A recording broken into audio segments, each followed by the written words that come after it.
একজন ক্রিকেটার এমন ভাবে ডাগ আউটে চুইংগাম চিবান এবং তাকে অনুসরণ করে হয়তো সামনে আমাদের নবীন জুনিয়র ক্রিকেটাররাও চুইংগাম চিবানো শুরু করবে। আমি আসলে খুব একটা এটার সাথে অভ্যস্ত না, কিভাবে এত সুন্দর করে এত অমায়িক ভাবে এত কি বলবো যে ক্যামেরা ফ্রেন্ডলি ওয়েতে আসলে চিবানো যায়। মনে হতে পারে যে আসলে সূর্যকুমার যাদব হয়তো বাংলাদেশ ডাগ আউটে চলে এসেছেন, বাংলাদেশের হয়ে হয়তো খেলা শুরু করেছেন। আমরা দেখি না অনেক ক্রিকেটার তার দেশ ছেড়ে অন্য দেশের হয়ে খেলেন। জাকের আলী অনেকের চুইংগামের উপর যে অত্যাচার চলে ডাগ আউটে, ফিল্ডে, কিপিং এর সময়, মনে হতে পারে হি সূর্যকুমার যাদব। বাংলাদেশ ক্রিকেটে এমন একটা ভাইবস তৈরি করা হয়েছে এবং সেই ভাইবসটা তার গুরু তৈরি করেছেন। তার প্রিয় গুরু বাংলাদেশ দলের এই মুহূর্তে একটা বড় দায়িত্বে রয়েছেন। বাংলাদেশের ক্রিকেটে এই মুহূর্তে নেপরজনক, বছর গেলে কোটি টাকা তার ঠিকই ব্যাংক অ্যাকাউন্টে ঢোকে, যে আসলেই বিশাল সিক্স হিটার, তার উপর কোনো ফিনিশার নেই। একটা আসর শেষ হলো, বাংলাদেশকে লজ্জায় ডোবালেন। আফগানিস্তান ম্যাচেও অলমোস্ট লজ্জায় ডোবাচ্ছিলেন যখন বলার ব্যাটের কানেকশন করতে পারছিলেন না। মনে করুন টানা 4টা বল টাচ করতে পারেন নাই ফাস্ট বলে, আর এবার স্পিন বলে সিঙ্গেলস নিতে ব্যর্থ হয়েছেন। এই যখন সিচুয়েশন, তখন আমার ফিনিশারের নাম হচ্ছে জাকের আলী অনিক, ভিভ রিচার্ডস বাংলাদেশের ক্রিকেটের। খেয়াল করে দেখুন যে এই ক্রিকেটারদেরকে নিয়ে যখন এই আলোচনাটা করছি, ঠিক তখন সামনে একটা স্ট্যাট, এই স্ট্যাটটা আপনারা অনেকেই দেখেছেন। এশিয়ান গেমসে খেলেছিলেন, সেখানটায় 43 বল ব্যাট করার সুযোগ পেয়েছিলেন, সব মিলিয়ে ছক্কা মেরেছিলেন একটা। এশিয়ান গেমসে কারা খেলে আপনারা সবাই জানেন, দুর্বল দুর্বল দলগুলো।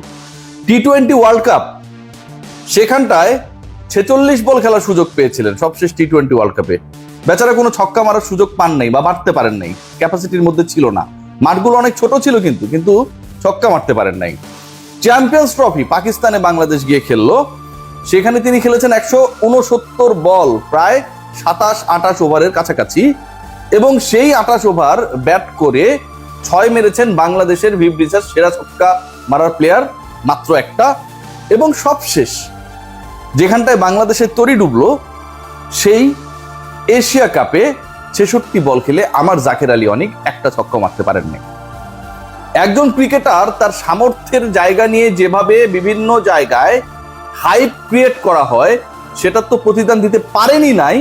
তাকে বানানো হয়েছে দলের ক্যাপ্টেন, যেই ক্রিকেটার ডোমেস্টিক সার্কিটেও আসলে কখনো প্রভাবশালী কোনো ক্যাপ্টেন কখনো ছিলেন না, নিয়মিত ক্যাপ্টেন্সি কোথাও করেন নাই।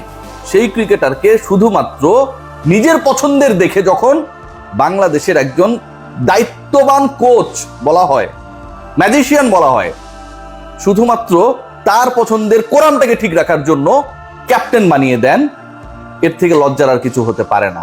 মিডল অর্ডারের খেলা দেখুন না, মিডল অর্ডারের খেলা দেখুন। একটা দলের 4 নাম্বার ব্যাটার যখন শাক মেহেদি হয়ে যান, মানে আপনার কাছে ওই মুহূর্তে আর কোনো বেটার অপশন নেই, আপনার লুজিং 2 উইকেটস, ঠিক তখন বাংলাদেশ দলের অবস্থাটা কতটা নাজুক, কতটা শোচনীয়, কতটা বাজে, কতটা অপশনলেস, কতটা প্ল্যানহীন, এই ব্যাপার নিয়ে আসলে খুব বেশি বলার থাকে না।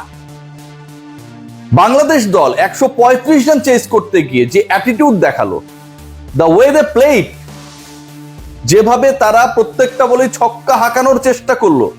10 ওভার শেষে বাংলাদেশের ক্রিকেটাররা 4 জন আউট হয়ে গেছে ভাই, এই 4 জন আউট হয়ে গেছে, 5টা ছক্কা মেরেছে, এবং 10 ওভার শেষে 5টা ছক্কা মারার পরেও দলের স্কোর যখন 60 পেরোয় না, মানে 10 ওভার মানে 60 বল, কিন্তু 60-র বেশি রান করতে পারে না, 30 রান এসেছে ছক্কা থেকে, তারপরেও বাংলাদেশের স্কোর থাকে মাত্র 58। ঠিক তখন দলের মেন্টালিটি, কোন ধরনের মেন্টালিটি নিয়ে দল খেলতে নামে সেটা বলার অপেক্ষা রাখে না। খেয়াল করে দেখুন এই জাকের আলী অনিককে নিয়ে যে হাইপ ক্রিয়েট করা হয়েছে সময়ে সময়ে, যেই বলটাই তিনি আউট হয়েছেন, বাংলাদেশের রান তখন 73-74, বাংলাদেশের উইকেট তখন মোটামুটি 5টা নেই, যেই খেলা বাকি রয়েছে তাতে প্রতি ওভারে 10-এর মতো রান লাগে, ক্রিজে রয়েছেন শামীম হোসেন পাটোয়ারি, স্মুথ শট খেলছেন। ঠিক সেই সময়টায় একজন ক্রিকেটার কুশ্রীভাবে, বিশ্রীভাবে স্ট্যাম্প থেকে, লেগ স্ট্যাম্প থেকে মোটামুটি 18 ইঞ্চি সরে গেলেন, বল পড়লো অফ স্ট্যাম্পেরও 18 ইঞ্চি পরে। এই যে 3 ফিটের ব্যবধান, জোর করে বলটাকে ছক্কা মারার চেষ্টা করলেন, জোর করে কানেক্ট করার চেষ্টা করলেন। বোলার বল কোথায় করছে, স্পিনার কিন্তু এমন না যে পেস বোলার বল করছে ধাম করে বলটা চলে এসেছে, যখন স্পিনাররা বল করবে আপনি অ্যাটলিস্ট বলটা কোন গতিপথে আসছে সেটা বোঝার মতো যথেষ্ট সময় পাবেন। পিচ করার আগ পর্যন্ত আপনি দেখছেন যে বলটা কোথায় যাচ্ছে। আপনি যদি আপনার জায়গায় দাঁড়ায় থাকেন, লেগ স্ট্যাম্পের 18 ইঞ্চি দূরে সরেও নাও যান, আপনি যদি আপনার জায়গায় দাঁড়ায় থাকেন তারপরেও তো অফ স্ট্যাম্পের বাইরের ওই বলটা আপনি সুইট কানেক্ট করতেই পারেন। জাকের আলী অনেকের সেটার কোনো প্রয়োজন নেই। কি কুশ্রী শট, নিশ্চয়ই স্ক্রিনে আপনারা সেটার স্ক্রিনশট দেখছেন। তাওহিদ হৃদয় বাংলাদেশে আরেক ওভাররেটেড ক্রিকেটার, এবং তাকে নিয়ে দীনেশ কার্তিক বলেছে যে আসলে দিনের পর দিন তাকে কেন এত ওভাররেট করা হয় সেটা তার জানা নেই, এবং তিনি যে শর্টস গুলো খেলেন তার অধিকাংশই রিস্কি শর্টস।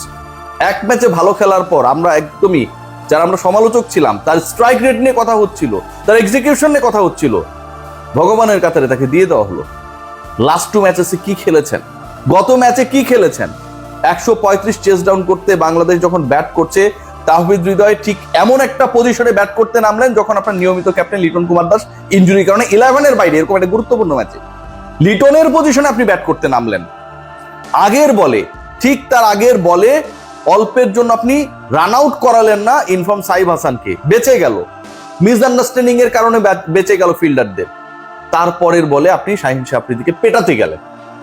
পাকিস্তান বোলিং ডিপার্টমেন্টে ওই মুহূর্তের যে সিচুয়েশন, ওই মুহূর্তের যে প্রেসার ক্রিয়েট করার একটা প্রবণতা, পুরোটাই ছিল আবর্তিত হচ্ছিল শাহিন শাহ আফ্রিদিকে কেন্দ্র করে। আপনি তাকে চার্জ করতে গেলেন, উইকেট বিলিয়ে দিয়ে চলে আসলো। শাক মাহেদিকে বাংলাদেশের ক্রিকেটীয় সার্কিটে কখনো আমরা, ওই যে থাকে না ক্লোজ ডোর অনুশীলন, একটা ফাইজলামও তৈরি করেছে Bangladesh cricket board and mister কি বলবো .. পং। এই যে একটা তৈরি হয়েছে সিচুয়েশন যে ক্লোজ ডোর অনুশীলন আধা ঘন্টার বেশি কেউ দেখতে পারবে না, এই ক্লোজ ডোর অনুশীলন কিংবা ওপেন অনুশীলন কিংবা ম্যাচ সিনারিও প্র্যাকটিস, কোথাও শাক মেহেদিকে আপনি 3-4 ব্যাট করিয়েছেন, প্র্যাকটিস করিয়েছেন, এরকম একটা অবস্থা তৈরি হতে পারে। শাক গিয়ে ওখানে কি করবে, কখনো করা হয়নি। কিন্তু ইন্টারন্যাশনাল ক্রিকেট যখন আমরা খেলি, যখন আমরা সত্যিকার অর্থে প্রতিপক্ষের বিপক্ষে ডু অর ডাই ম্যাচে নামি, ফাইনালে যাবার ইকুয়েশন যখন সামনে থাকে, ঠিক তখন আমরা তাকে ওয়ার্ল্ডের one of the top bowling অ্যাটাকের বিপক্ষে নাম্বার 4-এ নামিয়ে দিই। আমরা যে জিনিসটার প্রিপারেশন নেইনি কখনো, সেই কাজটা আমরা করি ম্যাচে গিয়ে। ভাবতে পারেন একটা দলের মিডল অর্ডার কতটা পোকলা হলে শুধুমাত্র একজন লিটন কুমার দাস ইনজুরিতে আউট দেখে আমার 4 নাম্বার ব্যাটার হয়ে যান শাক মাহাদি। এর থেকে দুঃখজনক কি হতে পারে? ওপেনিং আছে আমার, টপ অর্ডার ঠিকভাবে নেই, 2 জন ওপেনার ছাড়া 3 নম্বরে তাওহিদ হৃদয় চলে না। এরপরে আমার লোয়ার মিডল আর ফিনিশাররা শুরু হয়ে গেছে। বাংলাদেশ ক্রিকেট কতটা পরিকল্পনাহীন। হাতুরা সিং, আফিফ হোসেন ধ্রুবকে ছেটে ফেলেছে, চেহারা দেখে তাকে রাখবে না। বাকি যারা এসেছে বা বাকি যে সিলেকশন যারা করেন, সিলেক্টরদের চেহারা যথেষ্ট ভালো, লিপু ভাইকে দেখতে এখনো অনেক দারুণ স্মার্ট নায়কের মতোই লাগে। তাদের কাছেও আফিফ হোসেনের চেহারা, পারফরমেন্স কোনোটাই ভালো লাগে না। খারাপ সময় যেতে পারে, ব্যাক করেন ভাই, কোথাও ব্যাক করে না। মাহিদুল ইসলাম অঙ্কনরা প্রপার মিডল অর্ডার ব্যাটার, তাদের কোথাও অবস্থান থাকে না। আপনার দলে জাকের আলী অনেকের মতো একটা বোঝাকে যখন আপনারা বয়ে নিয়ে বেড়ান, লাস্ট 4-5টা ইনিংসে যার একটা 50 নেই, লাস্ট 4টা ইনিংসের 3টায় বিলো 100 স্ট্রাইক রেটে যিনি ব্যাট করেন, লাস্ট 3 ইনিংসের একটায় যখন টানা 4 বল পেস বোলারদের এগেইনস্টে বলে ব্যাটে কানেক্ট করতে পারেন নাই, সবশেষ ম্যাচে যেভাবে দলকে ক্যাপ্টেন হিসেবে ডোবালেন, তার আগের ম্যাচে যেভাবে ক্যাপ্টেন হিসেবে ব্যাটিং এ ফেল করেছেন, কিপিং এ ফেল করেছেন, বাংলাদেশ ভারত ম্যাচে যে মোমেন্টাম ক্রিয়েট হয়েছিল সেটা নষ্ট করেছেন, এবং ফাইনালি ক্যাপ্টেন্সিতে ব্ল্যান্ডার করেছেন। তারপরে যখন আমরা ক্যারি করি, বাংলাদেশের ম্যানেজমেন্ট কি চায়, একটাই উত্তর আসে যে তারা আসলে কিছু চায় না। একটা দলকে নিয়ে আমরা এমন ভাবে মাঠে নামি পরিকল্পনা সাজাই যে ভারত ম্যাচে আমরা হেরে যাব, সেরা দল নামাবো না, আর আমরা পাকিস্তানকে হারিয়ে দিয়ে ফাইনালে চলে যাব। চিন্তা করেন না, এদের পরিকল্পনা পাবেন, ভারতের সাথে আমরা সেরা দল নামাবো না, পাকিস্তানের সাথে সেরা খেলাটা খেলে ফাইনালে চলে যাব। বলে রাখছে মনে হয়, থাকে না যে সবকিছু আল্লাহ তাআলা লিখে রাখে পৃথিবীতে কি ঘটবে। এই আল্লাহর লিখন যেন সবাই আগে থেকে বুঝে গেছে যে ভারতের সাথে আমরা পারবো না, পাকিস্তানকে হারায় আমরা চলে যাব। যে কারণে ভারতের সাথে আমি তাসকিনকে খেলাবো না, শাক মেহেদীকে খেলাবো না, বেস্ট 11 খেলাবো না। ওয়ার্কলোড ম্যানেজমেন্টের যে ফাউল থিওরিটা দেওয়া হয়, এটার থেকে জঘন্য কোনো কিছু হতে পারে? 3 দিন 4 দিন বিশ্রামের পর ওয়ার্কলোড ম্যানেজমেন্টে কি আছে? তাসকিন আহমেদ টানা 2 ম্যাচ খেলে কি হবে? টানা 2 ম্যাচ খেললে 8 ওভার বল করতে পারবেন না, তাহলে তো ওয়ান ডে ক্রিকেটে তাসকিন খেলতেই পারবেন না, ওখানে তো 10 ওভার বল করা লাগে। গাজী আশরাফ হোসেন লিপু, নোবেল ম্যান সালাউদ্দিন সাহেব এবং ফিল সিমন্সরা কি ফিল করে, এটা আমাদের ফিল করার যোগ্যতা একদমই নেই। কারণ তারা হয়তো ওই যে থাকে না, আল্লাহ লিখে রাখছে, আগে ভাগেই সেটা জানেন দেখে এই কামগুলো করতে পারেন। সবাই ভালো থাকবেন।